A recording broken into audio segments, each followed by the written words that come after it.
Hello everyone, நான் உங்கள் நிதிஷ். நீங்கள் எல்லாம் நல்லா இருக்கீங்கன்னு நம்புகிறேன்.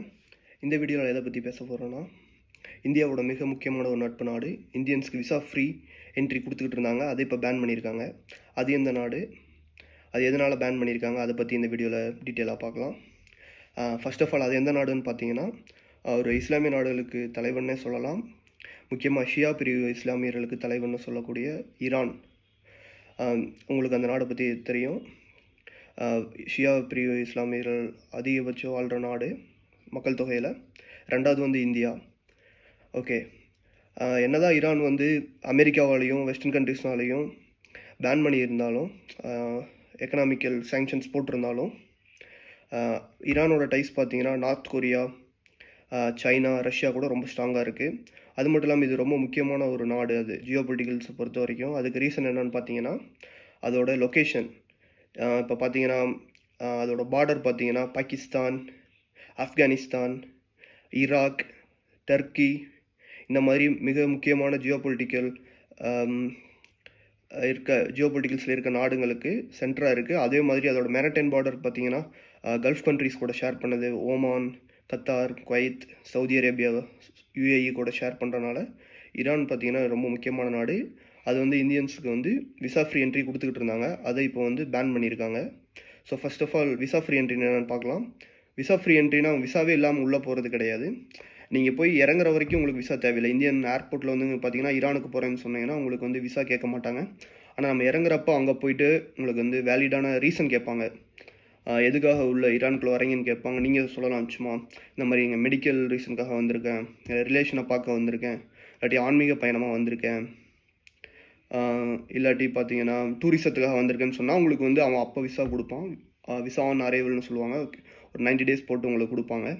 அதை தான் வந்து இப்போ பேன் பண்ணியிருக்காங்க. ஆக்சுவலாக விசாவே பேன் பண்ணலை. நீங்கள் இங்கேருந்து அப்ளை பண்ணிவிட்டு நீங்கள் அதுக்கப்புறம் வந்து போகலாம். ஸோ இது பற்றி எதிர்கட்சிகள் இப்போ பொலிட்டிக்ஸில் இருக்கவங்கள என்ன சொல்கிறாங்கன்னா, இது பிஜேபியோட ஃபெயிலியர், ஆளுங்கட்சியோட ஃபெயிலியர், வெளியுறவுத்துறையோட ஃபெயிலியர், இதை தான் வந்து எதிர்கட்சிகளும் மற்ற கட்சிக்காரங்களும் சொல்கிறாங்க. ஆனால் பார்த்தீங்கன்னா ஆக்சுவலாக இந்த மாதிரி ஒரு கண்ட்ரி வந்து விசாவை ரெஸ்ட்ரிக்ட் பண்ணுறாங்கன்னா அதுக்கு 2 reasons தான் மெயினாக இருக்கும். ஆக்சுவலாக அது என்னன்னு பார்த்தீங்கன்னா, இப்போ இந்தியா வந்து இந்தியன்ஸ்க்கு சைனா வந்து பேன் பண்ணாங்க, சைனீஸ்க்கு வந்து இந்தியன் வந்து விசா பேன் பண்ணாங்க. உங்களுக்கே தெரியும் அந்த கல்வான் பிரச்சனை அப்போ 2 கண்ட்ரிக்கும் ஒரு யுத்தத்துக்கு போகும்போது விசா வந்து ரெஸ்ட்ரிக்ட் பண்ணுவாங்க. இல்லாட்டி வந்து ரெண்டாவது ரீசன் பார்த்தீங்கன்னா, நம்ம ஆளுங்க வந்து அந்த விசாவை கரெக்டாக யூஸ் பண்ண வைக்க மாட்டாங்க. விசா ஃப்ரீ என்ட்ரி ஆகட்டும் சரி, ஆன் அரைவலில் நம்ம உள்ளே போகிறது, அந்த கண்ட்ரி வந்து இமிக்ரெண்ட்டாக போகிறவங்க அந்த விசாவை வந்து கரெக்டாக யூஸ் பண்ணிக்காட்டி அந்த விசா வந்து விசா ஃப்ரீ என்ட்ரியை வந்து தூக்கிடுவாங்க, பேன் பண்ணிடுவாங்க. இப்போ எக்ஸாம்பிளுக்கு பார்த்தீங்கன்னா செர்பியா எல்லாம் தெரியும். 2023 ஜனவரி வரைக்கும் இந்தியன்ஸ் வந்து ஆன் அரைவலில் யூரோப்புக்குள்ளே போயிட்டு இருந்தாங்க. யூரோப்பில் விசா ஃப்ரீ கண்ட்ரியாக இந்தியன்ஸுக்கு இருக்க ஒரே கண்ட்ரி வந்து செர்பியா தான். ஆனால் டூரிசத்துக்கு போகிறேங்கிற பேரில் என்ன பண்ணாங்க நம்ம ஆளுங்க, செர்பியா போயிட்டு அங்கேருந்து இல்லீகலாக பார்டர் கிராஸ் பண்ணி EU கண்ட்ரிஸ், செங்கன் கண்ட்ரிஸ்குள்ளே போயிடுறது. ஸோ செர்பியா தெரியும் யூரோப்பில் வந்து நல்ல சென்டராக இருக்கிற கண்ட்ரி. அங்கே போகிறனால என்ன ஆகுதுன்னா, அங்கேருந்து ஓவர்ஸ்டே ஆகி இப்போ ஃப்ரான்ஸுக்கோ ஜெர்மனிக்கோ இட்டாலிக்கோ போயிட்டு ஓவர்ஸ்டேயில் வேலை செய்கிறது, இல்லை அங்கே போய் அசைலம் வந்து சீக் பண்ணுறது. இதனால் வந்து என்ன ஆச்சுன்னா 2023 ஜனவரியிலிருந்து இந்தியன்ஸுக்கு வந்து விசா வந்து செர்பியா பேன் பண்ணாங்க, விசா ஆன் அரைவலில். ஸோ இந்த 2 ரீசன் தான் மெயினாக இருக்க முடியும். ஆனால் வந்து இந்த ஈரான் வந்து இந்தியாவுக்கு வந்து எக்ஸ்பிளைன் பண்ணியிருக்காங்க, நாங்கள் ஏன் வந்து ஆன் அரைவல் விசா வந்து பேன் பண்ணியிருக்கோம் அப்படின்னு சொல்லி. இது வந்து புதுசாக இருக்குது ஆக்சுவலாக, இதை வந்து நல்லா கேளுங்க. ஸோ ஃபர்ஸ்ட் ஆஃப் ஆல் வந்து ஈரானுக்கும் இந்தியாவுக்கும் எந்த விதமான பிரச்சனையும் கிடையாது, சண்டை எதுவுமே கிடையாது. அதே மாதிரி இந்தியாவிலேருந்து பார்த்தீங்கன்னா மேக்ஸிமம் உங்களுக்கு தெரியும், சவுத் இந்தியாவிலேருந்து அதிகமாக ஈரானுக்கு யாரும் போக மாட்டாங்க, நார்த்துலேருந்து போவாங்க. நான் அங்கே போய் அவங்க பெரிய அளவுக்கு பிரச்சனை கொடுக்கல ஆக்சுவலாக இந்த டைம். மற்ற கண்ட்ரீஸில் கொஞ்சம் பிரச்சனை கொடுத்துருக்காங்க நம்ம ஆளுங்க ஆக்சுவலாக. ஆனால் இந்த கண்ட்ரியில் அந்த மாதிரி எந்த பிரச்சனையும் கொடுக்கல. ஈரான் வந்து என்ன சொல்லி எக்ஸ்பிளைன் பண்ணுறாங்கன்னா, இந்தியன்ஸ் வந்து ஃப்ரீ என்ட்ரியாக உள்ளே வரும்போது அது இந்தியன்ஸுக்கு தான் வந்து இந்தியன்ஸை விக்டிம் வராங்க. ஆக்சுவலாக இந்தியன்ஸுக்கு தான் அது பேக் ஃபயர் ஆகுது அப்படின்னு சொல்லி ஒரு எக்ஸ்ப்ளனேஷன் கொடுத்துருக்காங்க. ஈரானோட எக்ஸ்ப்ளனேஷன் என்னன்னு பார்த்தீங்கன்னா, ஒரு 3 ரீசன் மெயினாக சொல்கிறாங்க. அதனால வந்து இந்தியன்ஸுக்கு வந்து விசா வந்து ரெஸ்ட்ரிக்ட் பண்ணியிருக்கோம். அது ஆன் அரைவல் விசா தான். நீங்கள் இப்போயும் விசா வந்து விசாவோ இல்லை டேரெக்டாக எம்பசியில் போய் அப்ளை பண்ணி நீங்கள் வந்து இப்போயும் ஈரானுக்குள்ளே போகலாம். ஸோ ஃபஸ்ட் ரீசன் வந்து என்னன்னு பார்த்தீங்கன்னா, இங்கே இருக்கிற ஏஜென்சி உங்களை வந்து ஃபேக்கான ப்ராமிஸ் கொடுத்து, என்னென்னா இப்போ இந்தியாவிலேருந்து நீங்கள் வேறு ஒரு கண்ட்ரிக்கு வந்து விசா அப்ளை பண்ணும்போது கிடைக்காது.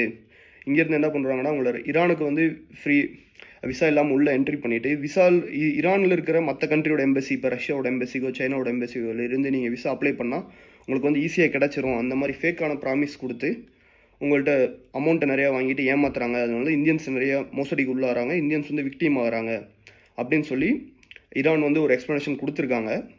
ஸோ சைனாவுக்கு போகிறது, ரஷ்யாவுக்கு போகிறது, சவுதிக்கு போகிறது, ஆக்சுவலாக பார்த்தீங்கன்னா அந்த மாதிரிலாம் எதுவும் கிடையாது. இந்தியன் பாஸ்போர்ட் ஹோல்டர் நீங்கள் இருக்கீங்கன்னா உங்களுக்கு என்ன வேல்யூ இந்தியாவில் இருக்கோ அதே வேல்யூ தான் நீங்கள் மற்ற கண்ட்ரியில் இருக்கும்போது உங்களுக்கு இருக்கும். இப்போ இந்த சங்கன் கண்ட்ரி, யூகே, யூஎஸோட வேலிட் ரெசிடென்ட் பர்மிட் உங்கள்கிட்ட இருக்கும்போது நீங்கள் ஒரு சில சின்ன சின்ன கண்ட்ரிக்கு வந்து விசா ஃப்ரீயாக உள்ளே போகலாம். ஆனால் பெரிய அளவில் நீங்கள் ஈரானில் போய் அப்ளை பண்ணினால உங்களுக்கு விசா சீக்கிரம் கிடைக்கும் அப்படிங்கிற மாதிரி எந்த விதமான அஷ்யூரிட்டியும் கிடையாது.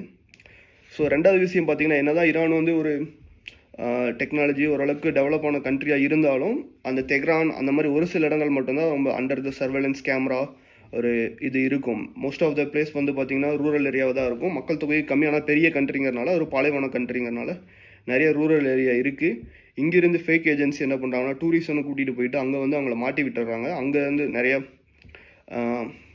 எப்படி சொல்கிறது, இந்தியன் மக்கள் போய் மாட்டிக்கிறாங்க. ஆக்சுவலாக பெரிய கேங்குக்கிட்ட மாட்டிக்கிட்டு அவங்க வந்து இந்த மாதிரி பணம் கொடுத்து அதை ரிலீஸ் பண்ணுவோன்னு சொல்லி அது மாதிரி நிறைய இடத்துல வந்து இந்தியன்ஸ் வந்து விக்டிம் ஆகுறாங்க. ஸோ இதை வந்து ரெண்டாவது மெயின் ரீசனாக ஈரான் வந்து சொல்கிறாங்க. மூணாவதான ரீசன் பார்த்தீங்கன்னா, இந்த டாங்கி ரூட்டுன்னு சொல்லுவாங்க. எக்ஸாம்பிளுக்கு சொன்னால் இப்போ இந்த செர்பியாவுக்கு நான் சொன்னேன் பார்த்தீங்களா, இந்தியன்ஸ் வந்து இங்கேருந்து பார்டர் கிராஸ் பண்ணி போய் தப்பு பண்ணுறாங்க, இந்த இல்லீகலாக ஸ்டே பண்ணுறாங்க, அசைலம் சீக் பண்ணுறாங்க. அது மாதிரி வெரி ஃபியூ ரேர் கேசஸ் நடக்குது. அதுக்கு வந்து காரணம் வந்து மக்கள் கிடையாது. ஆக்சுவலாக ஏஜென்சிஸ் வந்து ஃபேக் ப்ராமிஸ் பண்ணி ஈரானுக்கு வந்து ஆன் அரைவலில் கூட்டிகிட்டு போயிட்டு அங்கே உங்களுக்கு தெரியும் ஈரானுக்கும் டர்க்கிக்கும் பார்டர் இருக்குது. அது வந்து ஒரு போரஸான பார்டர் தான். அதை வந்து கிராஸ் பண்ணி போகிறது வந்து பெரிய விஷயம் கிடையாது. ஸோ ஒன்ஸ் டர்க்கிக்குள்ளே என்ட்ரு ஆனிட்டிங்கன்னா டர்க்கிலேருந்து லேண்ட் பார்டர் வந்து ஸ்ட்ரைட்டாகவே யூரோப்போட இருக்குது. கிரீஸ் கூட வந்து டர்க்கிக்கு வந்து பார்டர் இருக்குது. அதே மாதிரி மெரிடைன் பார்டர் இருக்குது பல்கேரியா போன்ற மற்ற யூரோப்பியன் யூனியன் கண்ட்ரிஸ் கூட. ஸோ ஒன்ஸ் நீங்கள் வந்து இப்போ டர்க்கி போயிட்டீங்கன்னா கிரீஸ்க்குள்ளே போகும்போது நீங்கள் ஆட்டோமேட்டிக்காக வந்து யூரோப்பியன் யூனியனுக்குள்ளே போயிடுறது. அது வந்து யூரோப்பியன் யூனியனோட ஹியூமன் ரைட்ஸோட ரூல்ஸ் படி உள்ளே போயிட்டால் வந்து அவங்கள எடுத்துப்பாங்க. அவங்களுக்கு ஃபுட்டு ஷெல்டர்லாம் ப்ரொவைட் பண்ணுவாங்க, இல்லை லேட்டராக ஒர்க் பெர்மிட் கொடுக்க கூட வாய்ப்பு இருக்குது. ஆனால் இது ரொம்ப தப்பான விஷயம், நாட்டுக்கு பெரிய பேக் ஃபயர், கெட்ட பேர். ஆக்சுவலாக இப்போ பார்த்தீங்கன்னா இந்தியன்ஸ்னு சொன்னீங்கன்னா எந்த கண்ட்ரி எடுத்துக்க மாட்டாங்க, அனுப்பிடுவாங்க. ஏன்னா அவங்களுக்கு தெரியும் இந்தியாவில் வந்து பெரிய எந்த மாதிரியான பிரச்சனையும் கிடையாது. ஆக்சுவலாக உயிர் ஆபத்து கிடையாது, சின்ன சின்ன பிரச்சனைகள் இருக்குது, ஆனால் உயிர் ஆபத்து கிடையாதுன்னு சொல்லி அவங்க திருப்பி அனுப்பிடுறாங்க, டிப்போர்ட் பண்ணிடுறாங்க. யூஎஸில் கூட நிறைய பேர் இந்த பஞ்சாப், குஜராத்லேருந்து, ஹரியானாலேருந்து போயிட்டு டிப்போர்ட் பண்ணதெல்லாம் நீங்கள் பார்த்துருப்பீங்க. ஸோ டர்க்கி, ஈரான் வழியாக டர்க்கிலேருந்து கிரீஸ். ஓகே, ஒன்ஸ் கிரீஸ்குள்ளே போயிட்டால் அடுத்து எல்லாம் European union country, Schengen country, even UK வரைக்கும் கூட உங்களுக்கு போகலாம். உங்களுக்கு தெரியும் தானே, இப்போது இயூக்குள்ளே இருக்க கண்ட்ரிஸ்குள்ளே பார்டர் வந்து அந்தளவுக்கு ரெஸ்ட்ரிக்ட் பண்ண மாட்டாங்க. அது எல்லாமே வந்து ஒரு போரஸான பார்டர் தான். அதெல்லாம் ஒரு இப்போ யூரோப்பியன் யூனியன்கிறது ஒரு இந்தியன் ஸ்டேட்ஸ் மாதிரி, ஸ்டேட் நம்ம பார்டர் எப்படி இருக்கும் அந்த மாதிரி தான் அங்கே வந்து பார்டர் இருக்கும். பெரிய அளவுக்கு விசா ரெஸ்ட்ரிக்ஷன் இருக்காது. ஸோ இதனால் வந்து இந்தியன்ஸ் மெயினாக விக்டிம் ஆகிறாங்க, ஃபேக் ஏஜென்சி கிட்ட மாட்டிக்கிறாங்க, அவங்களுக்கு காசெல்லாம் நிறையா லாஸ் ஆகுது அப்படிங்கிறத வந்து ஈரான் எக்ஸ்பிளைன் பண்ணியிருக்காங்க. இது வந்து ஜியோ பொலிட்டிக்கல் இந்தியாவோட ஃபெயிலியரோ இல்லை இந்தியன்ஸ் வந்து அங்கே போயிட்டு தப்பு பண்ணுறாங்க, இந்த மாதிரி ஈரானில் போய் க்ரைம் பண்ணுறாங்க, அந்த மாதிரி ரீசனுக்காக ஒன்றும் பேன் பண்ண கிடையாது. ஸோ தேங்க்யூ ஃபார் வாட்சிங் ஃப்ரெண்ட்ஸ். அவ்வளோதான் இந்த வீடியோ இன்றைக்கி. லைக் பண்ணுங்கள், ஷேர் பண்ணுங்கள், சப்ஸ்கிரைப் பண்ணுங்கள். பாய்.